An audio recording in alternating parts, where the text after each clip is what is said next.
Qatada rahimahullah says, "Ma ba'ath Allahu nabiyyan illa hasan al-wajh hasan al-sawt." That Allah has never sent a prophet except that prophet had a beautiful face and a beautiful voice. In the case of the Prophet sallallahu alaihi wasallam, they had never seen anything or anyone as beautiful as him before or after Islam. And with some people, that beautiful external appearance is directly tied to ugly character. In the case of the Prophet ﷺ, as stunning and as beautiful as his appearance was, his character, for which Allah praised him, was even more beautiful. Abdullah ibn Rawaha radiallahu ta'ala anhu, he describes the presence of the Prophet ﷺ. He says, لو لم تكن فيه آيات مبينة كانت بداهته تنبيك بالخبر. That if the Prophet ﷺ had nothing but his presence, if he didn't recite anything, if he didn't say anything, you would look at him and you would already know that there was something divinely beautiful about him. And that's why you find all of these stories of people that embraced Islam just by looking at the Prophet ﷺ. Abdullah ibn Salam radiallahu ta'ala anhu, who was the chief rabbi of Medina before the Prophet ﷺ arrived, when he went out to see the Prophet ﷺ, before he said a single word, he said, I looked at his face and I knew that this face, laysa biwajhi kadhab. This is not the face of a liar. The Prophet ﷺ is described in the Shama'il, in the books of description, from head to toe, alayhi salatu wassalam. And one of the ways that he's frequently described is as being more beautiful than the moon. كان رسول الله صلى الله عليه وسلم فخما مفخما يتلألأ وجهه تلألؤ القمر ليلة البدر. The Prophet ﷺ had an awe-inspiring appearance. His face was more radiant, more beautiful than the full moon on the darkest night. And when you think of the desert and how amazing and awesome and awe-inspiring the full moon looks in the desert, and you think about this narration of Anas ibn Malik radiallahu anhu, where he says that there was one night that I actually wanted to compare. I looked at the full moon and then I looked at the face of the Prophet sallallahu alaihi wasallam, and I asked myself which one is more radiant, and I came to the realization that the Prophet ﷺ's face was more radiant, was more beautiful than the full moon in the desert. And the full moon is not just beautiful, it's so captivating you can't look at anything else. As for everything else about him sallallahu alaihi wasallam, it was perfectly balanced. Remember, Allah Azza wa Jal describes Jibreel alayhi salam as coming to Maryam alayhi salam in the form of a perfectly symmetrical man, basharan sawiya. With the Prophet sallallahu alaihi wasallam, everything was perfectly set. He wasn't too tall, nor was he too short. His skin was not too light, nor was it too dark. He was azhar al-lawn. He had a bright skin color, but at the same time, the Prophet ﷺ was not pasty white. His face was not too round, nor was it too narrow, but it was closer to being round, sallallahu alaihi wasallam. Now, if you're looking at the Prophet sallallahu alaihi wasallam, and I want you to imagine standing in front of him, alayhi salatu wasalam, the first thing you're going to do is you're going to connect with his eyes, sallallahu alaihi wasallam. And Ma'bad radiallahu anha says that the Prophet ﷺ's eyes had a perfect contrast. The black was exceedingly black in his eyes, and the white was exceedingly white. His eyelashes, alayhi salatu wasalam, were so long that it looked like they naturally had kuhul, they naturally had an eyeliner on them. And they were always moist from his tears, sallallahu alaihi wasallam. He had these large curved eyebrows, and they were full, and they almost connected, but there was a beautiful space right between them where the light would shine. Azim al-hama. The Prophet ﷺ is described as having a prominent forehead. And in his forehead, there was a vein that would only show when he became upset, sallallahu alaihi wasallam. As for his nose, alayhi salatu wasalam, was not flat, nor was it too pointy. But the Prophet ﷺ had a finely sloped nose. And they described it as having a unique glimmer to it. So it shined in a way that when you were away from him, sallallahu alaihi wasallam, you might have assumed that it was larger than it actually was. But when you came close to him, you realized that it was just the shine of his nose that made it so prominent. When he opened his mouth, sallallahu alaihi wasallam, you would notice his teeth, and they were perfectly set. Remember, he used to use the siwak at least 5 times a day. So his teeth, alayhi salatu wassalam, were described as white as hailstones, and they weren't clustered together.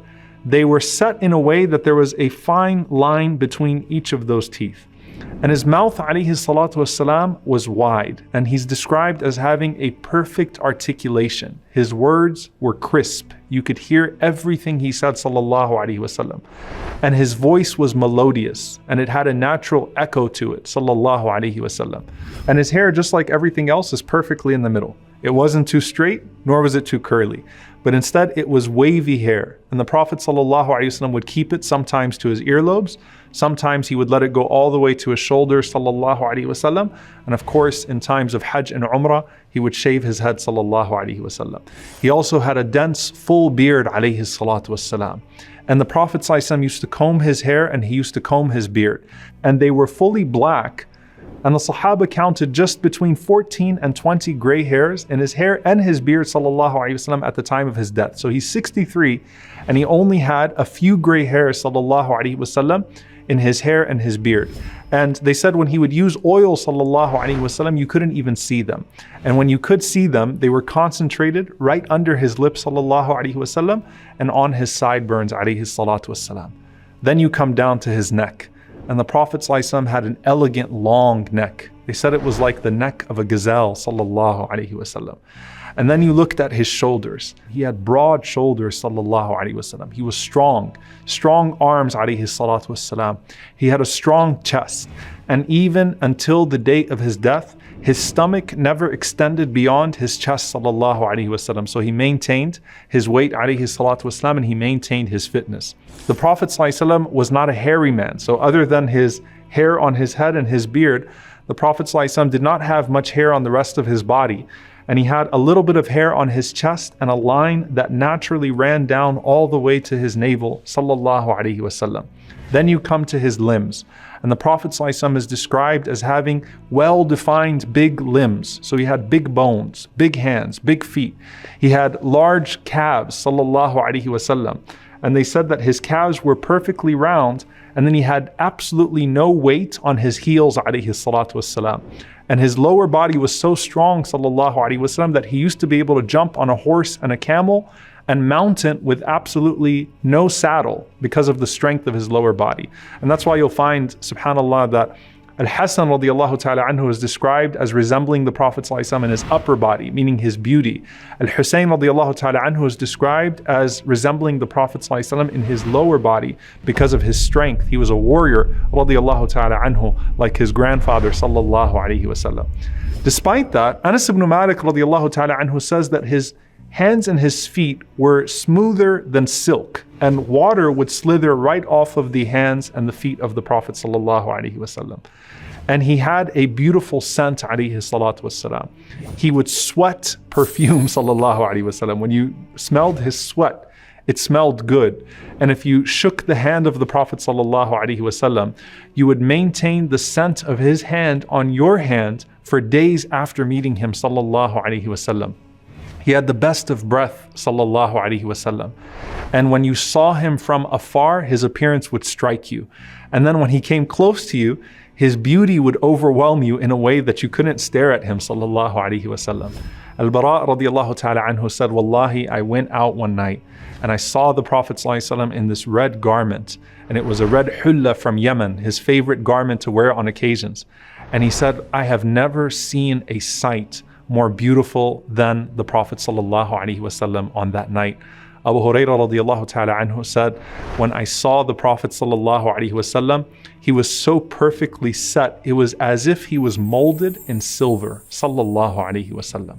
And the most famous thing about the Prophet sallallahu alaihi wasallam was his smile. He always was smiling, sallallahu alaihi wasallam. Subhanallah, in sadness and happiness, he always had a smile on his face, sallallahu alaihi wasallam. And Ka'b ibn Malik radiallahu ta'ala anhu said that إِذَا surra, when he was happy, then his face would become even more radiant, sallallahu alaihi wasallam. And I want you to just capture this for a moment. How is it that the Prophet sallallahu alaihi wasallam smiled so much, yet he's also described as mutawasil al-ahzan, as always being in a state of grief, as da'im al-fikra, as always being in a place of deep thought. Laysa lahu raha, he never had a break, sallallahu alaihi wasallam. He always was carrying so much.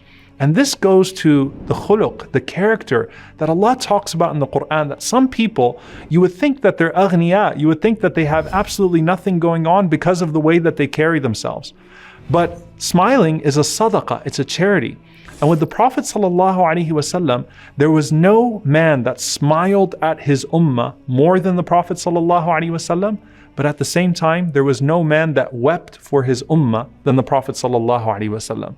So during the day, in order to bring joy to the people, he smiled ﷺ at them, and that was from his generosity.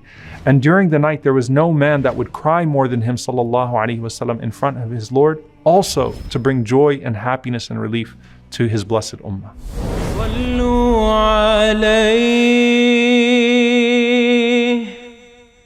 صلوا عليه صلى الله عليه وسلم. Are you tired of all these annoying ads on YouTube? Are you worried that a haram video might pop up? Well, the One Islam TV app is here to solve these problems, inshallah. The One Islam TV app is 100% free of any ads and is safe to browse for your peace of mind. Watch or listen to lectures and lessons while you work, rest, or drive with your device switched off. Watch videos on demand or download videos and watch offline. Watch hundreds of high-quality produced Islamic reminders, Quran learning videos, stories of the prophets, and so much more. 2 to 4 new videos uploaded daily, inshallah. One Islam TV is 100% run and owned by Muslims, which means a small amount you pay for your subscription is a Sadaqah Jariyah, continuous charity for you, as we use the funds raised to continue producing more beneficial videos and reminders, inshallah. The One Islam TV app is now available on Apple devices, Apple TV, Android devices, Android TV, Amazon Fire TV, and Roku, so you can watch on most devices and smart TVs. Download now for a free 7-day trial. May Allah reward you for supporting our work.